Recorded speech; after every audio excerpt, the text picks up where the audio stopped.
Chief نے آج Pakistan initiative conference سے جو خطاب کیا اس میں انہوں نے کہا منفی پروپیگنڈا ترقی اور خوشحالی کے لیے کام سے نہیں روک سکتا اور ملک کسی عدم استحکام کا متحمل بھی نہیں ہو سکتا، نہ کسی کو عدم استحکام پیدا کرنے دیں گے۔ تو آرمی چیف کافی اس بات کے لیے کلیئر نظر آ رہے ہیں اپنی تھاٹس میں۔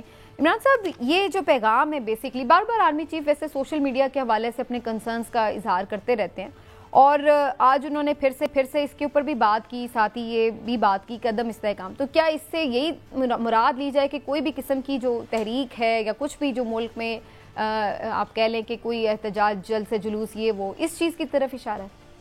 دیکھیں سمینا، بات یہ ہے کہ جنرل عاصم منیر صاحب جو ہمارے آرمی چیف ہیں، ان کی اس وقت ایک ہی کوشش ہے کہ کسی طرح سے ملک کو جو معاشی بحران ہے اس سے نکالا جا سکے، اور اس کی بنیادی اگر آپ دیکھیں کہ انہوں نے خود سعودیہ سے بھی بات کی، چین سے بھی بات کی، یعنی جہاں جہاں وہ اپنے تعلقات میں استعمال کر سکتے تھے وہ بھی کیے، اور انہوں نے کہا کہ ہم اس کے لیے پورا کریں گے۔ اور پھر یہ جو گرین پاکستان کا انیشیٹو ہے اور پھر SIFC کے ذریعے سے جو انویسٹمنٹ کا معاملہ ہے، تو یہ میں سمجھتا ہوں کہ پاکستان کے لیے ایک آپ یہ سمجھ لیں کہ آخری ایک موقع ہے اس بات کا کہ پاکستان اپنے پیروں پہ کھڑا ہو سکتا ہے۔ اور زراعت کی جو بات ہے نا، وہ یہ ہے کہ سب سے جلدی رزلٹ اس کا آ جاتا ہے، یعنی آج آپ کام شروع کریں تو 6 مہینے بعد اس کا رزلٹ آنا شروع ہو جاتا ہے۔ ویسے رزلٹ تو بڑا اچھا ہے، لیکن اب حکومت کیوں کسانوں کو رول رہی ہے؟ اب دیکھیں معاملہ یہ ہے کہ میں سمجھتا ہوں کہ انہوں نے بالکل ٹھیک بات کی ہے، لیکن اس کا مطلب یہ ہرگز نہیں ہے کہ ان کا یہ مطلب ہے کہ کسی کو احتجاج کی اجازت نہیں ہوگی۔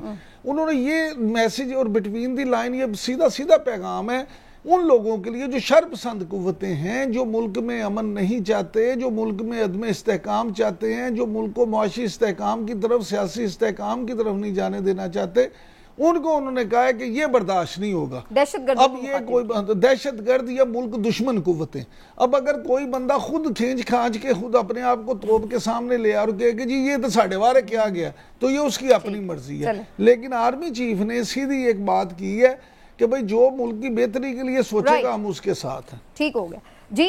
چودھری صاحب، آرمی چیف کا یہ سٹیٹمنٹ تو بڑا امپورٹنٹ ہے، اور ظاہر ہے ہر کوئی چاہتا ہے کہ ملک میں استحکام بھی آئے، لیکن آپ سمجھتے ہیں کہ جو موجودہ حالات ہیں اس میں استحکام ممکن ہے، جبکہ ایک بڑا جو آپ کا طبقہ ہے عوام کا جو اس وقت سمجھتا ہے کہ اگر جی حکومت وہ ریپرزنٹیشن نہیں ہے جس کو ووٹ دیا گیا، تو اس کے ساتھ کیا استحکام ممکن ہے آپ کی نظر میں؟ دیکھیے، جب تک سمینہ ملک میں سیاسی استحکام نہیں آئے گا، کسی قسم کا استحکام نہیں آ سکتا۔ ہر چیز ڈیپینڈنٹ ہوتی ہے پاکستان سمیت تمام دنیا کے ممالک کی، اور جہاں پہ یہ ڈیولپمنٹ ہوئی ہیں وہاں پہ بھی پولیٹیکل سٹیبلٹی آتی ہے، ایک پروسیس کے ذریعے آتی ہے، پروسیس کو صاف اور شفاف رکھا جاتا ہے، لوگوں کی رائے کی عزت کی جاتی ہے اور اہمیت بھی ہوتی ہے، اور پھر لوگ ہی الٹیمیٹ جو ہے وہ ڈیسائیڈ کرتے ہیں کہ کون حکمران ہوگا کون نہیں ہوگا۔ اس کے بغیر کسی قسم کی جو استحکام ہے وہ نہیں آ سکے گا۔ میں سمجھتا ہوں کہ سیاسی ایکٹیویٹیز کو جو ہے وہ الاؤ کرنا چاہیے، اور سوشل میڈیا جو ہے اس کے بہت زیادہ فائدے بھی ہیں اور اس میں بہت زیادہ آوازیں بھی آتی ہیں، اور یہی وہ میڈیم ہے جس سے لوگوں نے دنیا کو گلوبل ولیج بھی بنایا اور ایک دوسرے کے تجربات سے فائدہ بھی اٹھایا۔ اس چیز کو پازیٹیولی جو ہے وہ یوز کرنا چاہیے اور اس کے اوپر جو ہے وہ معاملہ کرنا چاہیے۔ اور جو اختیار ولی صاحب، یہ حکومت سوشل میڈیا سے اتنی گھبرائی ہوئی کیوں ہے؟ آج اتنے دن ہو گئے، 2 مہینے تقریباً ہو چلے ہیں، ٹویٹر بھی بند ہے، خود حکومتی وزراء VPN لگا کے ٹویٹ کر رہے ہوتے ہیں اور بات کر رہے ہوتے ہیں ڈیموکریسی کی بھی۔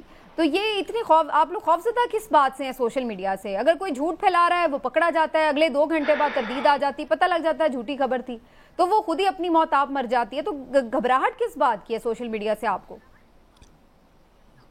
کیا آپ کو لگ رہا ہے کہ میں آپ کو گھبرایا ہوا لگ رہا ہوں؟ تو پھر بند تو کیوں ہے؟ گھبرایا ہوا بالکل نہیں ہے۔ ٹویٹر کیوں بند ہے سر؟ دیکھیں، وہ تو ٹویٹر جو ہے وہ نگران حکومت نے بند کیا تھا، تو نہیں ہے نا سر، آپ آن کر دیں۔ انفارمیشن، میرے خیال میں انفارمیشن منسٹر اس پہ کچھ دن پہلے اپنا سٹیٹمنٹ وہ دے چکے ہیں کہ وہ اس کو دیکھ رہے ہیں اور جتنی جلدی ہو سکے اس کو ریسٹور کر لیں گے۔ بٹ VPN کے ذریعے تو میرے خیال میں بھی یوز کر رہا ہوں ٹویٹر، میرا بھی یوز ہو رہا ہے، آپ کا اکاؤنٹ بھی میں نے دیکھا تھا کل تک تو وہ چل ہی رہا تھا، چل رہا ہے، لیکن بہرحال یہ مسئلہ حل ہو جائے گا. آرمی چیف کی اسٹیٹمنٹ کی آپ نے بات کی, دیکھیں یہ صرف جنرل عاصم منیر کی بات نہیں ہے, صرف آرمی چیف کی بات نہیں ہے. ہر محب وطن قوت اس ملک کی جو بھی پلر ہے, چاہے وہ مقننہ ہو, چاہے وہ انتظامیہ ہو, چاہے وہ یا اس ملک کی صحافی برادری ہے, جو بھی آپ لے لیں, سب چاہتے ہیں کہ پاکستان جو ہے یہ مشکل حالات سے, جو برے حالات ہیں اس سے نکل جائے. ماں سوائے ایک جتھے کے جو ابھی تک یہ نہیں چاہتے ہیں کہ یہ ملک ان حالات سے نکلے, کیونکہ وہ ان کا ایجنڈا ہی یہی تھا. حکومت ختم ہونے پہ انہوں نے یہی بات کی تھی کہ یہ ملک ٹوٹے گا, تو نہیں کی جا سکتی نا, تو یہی بات ہے. تو ہم تو یہ چاہتے ہیں. آپ کیوں کیسے کہہ سکتے ہیں کوئی غدار ہے یا نہیں ہے؟ سارے محب وطن ہیں, آپ کیوں اس قسم کی ڈفرینس کرتے ہیں کسی کو؟ میں نے کسی کو نہیں, میں نے کسی کو غدار نہیں کہا. آپ نے خود یہ لفظ استعمال کیا ہوگا. میں یہ کہہ رہا ہوں, میں نے لفظ غیر ذمہ دار استعمال کیا کہ ایک جتھا ایسا ہے جو غیر ذمہ داری کا احساس کر رہا ہے. کیا آپ نہیں سمجھتے کہ جو لوگ پارلیمانی جماعت ہے, بڑی پارٹی ہے, ملک کا مضبوط لیڈر ہے, آپ دیکھیں سمینہ پاشا, آپ صحافت کرتی ہیں, آپ صحافت کرتی ہیں, میں سیاست کرتا ہوں. جب تک ایک بندہ آپ کے سامنے بیٹھ کر صحافی کی زبان نہیں بولے گا, آپ کے منہ سے نکل جائے گا کہ یہ صحافی نہیں ہے. میں ایک سیاسی کارکن ہوں, میرے سامنے جو لوگ کھڑے ہیں, جو بات کرتے ہیں میڈیا پر, سوشل میڈیا پر, جلسے میں, ان کی زبان سیاسی نہیں ہے. ان کا طرز تخاطب حکومت میں, اپوزیشن میں, جیل میں, جیل سے باہر, لندن میں جا کر, امریکہ میں جا کر ایک ہی جیسا ہے, اور وہ ذمہ دارانہ نہیں ہے. تو میں اسی لیے کہتا ہوں کہ وہ لوگ ابھی سیاسی قوت نہیں بنے, اسی لیے ہم کہتے ہیں کہ یہ جتھا ہے. جب یہ بنیں گے سیاسی قوت, ہم تسلیم بھی کریں گے. ان کی حکومت بھی ہے. اختیار ولی صاحب, یہ اب آپ نے گفتگو دونوں کی سنی, رائے بھی جانی, اب آپ یہ فرمائیے گا کہ کیا میاں صاحب اس وقت پارٹی کے اوپر اپنی گرفت نہیں رکھتے, اور اگر آپ سمجھتے ہیں کہ صدر وہ بن جائیں گے تو اس کا مقصد کیا ہوگا؟ کیا وہ حکومت سے لا تعلقی اختیار کر لیں گے اور ایک بالکل پولیٹیکل ڈائمنشن الگ ہوگی پی ایم ایل این کی, یا پھر وہ ابھی کی طرح پارٹی کو دیکھیں گے بھی, حکومت کے معاملات بھی دیکھیں گے؟ کیا رول میں تبدیلی کیا آئے گی ان کے؟ Thank you very much Samina. میرا مسلم لیگ نون سے تقریباً 34 سال کا تعلق ہے. میں اسٹوڈنٹ لائف سے مسلم لیگ نون سے ہی وابستہ ہوں. نواز شریف کے کارکن ہونے پہ ہم کو فخر ہے. میں آپ کو تھوڑا سا ماضی میں لے کے جاؤں گا. آپ کے دونوں جو پینلسٹ بیٹھے ہیں بڑے زیرک ہیں اور بڑا اچھا بولتے ہیں, اور ان کے پاس بڑی نالج بھی ہے. 1997 میں جب میاں نواز شریف کی حکومت بنی تھی, تب بھی انہوں نے یہ فیصلہ لیا تھا کہ پارٹی کے عہدوں کو علیحدہ رکھیں اور حکومتی عہدوں کو علیحدہ رکھے, تاکہ ایک طرف حکومت چلتی رہے, دوسری طرف پارٹی کے تنظیمی معاملات جو ہیں وہ ڈورمنٹ میں پارٹی نہ جائے, کارکن کو بھی متحرک رکھا جائے. پھر 2013 میں جب ہماری حکومت بنی تھی, پھر بھی ہم نے اسی طرح ہی ہم نے پالیسی بنائی تھی. اب اگر میں آپ کو گزشتہ کوئی 2017 میں لے جاؤں, تو 2017 میں جب میاں نواز شریف پر پابندیاں, تعزیریں اور قدغن لگا دیے گئے تھے, وہ پاناما بینچ اور اس وقت کی جو کورٹ تھی, جو مخصوص ایک لاڈلے کو لانے کے لیے پھر نواز شریف جیسے کھلاڑی کو باہر نکالا گیا, ان کو نااہل کیا گیا, یہاں تک کہ کوئی بھی پبلک عہدہ وہ نہیں رکھ سکتے, پارٹی کی صدارت بھی ان کو چھوڑنی پڑی. میاں نواز شریف کو ساری پارٹی نے مل کر پارٹی کی صدارت سونپی, اور جس دن ان کا عہد تھا تو میں اس میں موجود تھا, اور میاں شہباز شریف صاحب نے کہا تھا, یہ ان کے الفاظ تھے کہ پارٹی کی یہ صدارت میرے پاس اپنی جماعت کی اور میرے قائد کی اور میرے کارکنوں کی امانت ہے. جس دن یہ تعزیریں ختم ہو جائیں گی, جس دن یہ قدغنیں ختم ہو جائیں گی, میاں نواز شریف ہمیں یقین ہے کہ وہ انشاءاللہ دوبارہ اہل ہوں گے, وہ پارٹی کی صدارت دوبارہ سنبھالیں گے. تو 2017 سے لے کر آج 2024 ہے, تو سمجھ لیں کہ 18, 19, 20, 21, 22, 23, 24, آج 7 سال بعد میاں نواز شریف دوبارہ اپنی پارٹی کو سنبھالنے جا رہے ہیں, اس کی قیادت.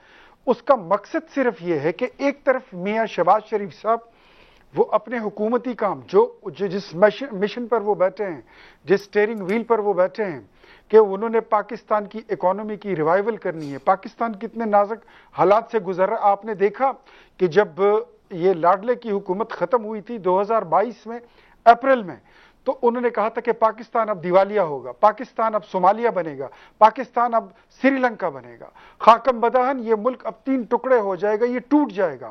ہم نے اپنے پولیٹیکل سٹیک سارے ہم نے داؤ پر لگا دیے، اور اس کے بعد ہم نے کم از کم ٹھیک ہے پولیٹیکل نقصان کیا لیکن ملک کو بچا لیا، ڈیفالٹ سے بچا لیا. نہیں، ویسے ایک بات بتائیں اختیار ولی خان صاحب، آپ لوگوں نے ملک کو بچایا تو پھر تو آپ کو سیاسی فائدہ ہونا چاہیے تھا. لوگوں کو تو آپ کو بھر بھر کے ڈبے ووٹ ڈالنے چاہیے تھے، بجائے اس کے کہ آپ لوگوں کو نقصان ہوتا. لوگوں کو تو آپ کے گرد جھومنا چاہیے تھا کہ آپ نے ملک بچا لیا. یہ کیسی بات ہے کہ آپ نے ملک بھی بچا لیا لیکن آپ لوگوں نے ریجیکٹ بھی کر دیا 8 فروری میں؟ میں آپ کو پھر 2 سال پیچھے لے کے جاؤں گا. جب انہوں نے کہا تھا تو آپ نے سنا ہوگا، شیخ رشید کی سٹیٹمنٹ آپ سن لیں، پڑھ لیں، نکال لیں.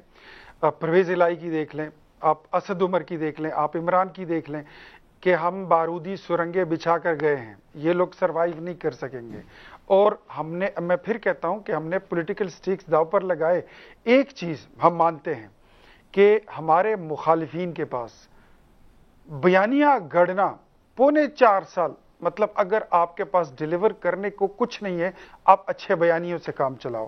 عمران خان یا بانی پی ٹی آئی نے 4.25 سال بیانیوں سے ملک کو چلایا، اور آج تک وہ صرف بیانیوں سے ہی چل رہے ہیں.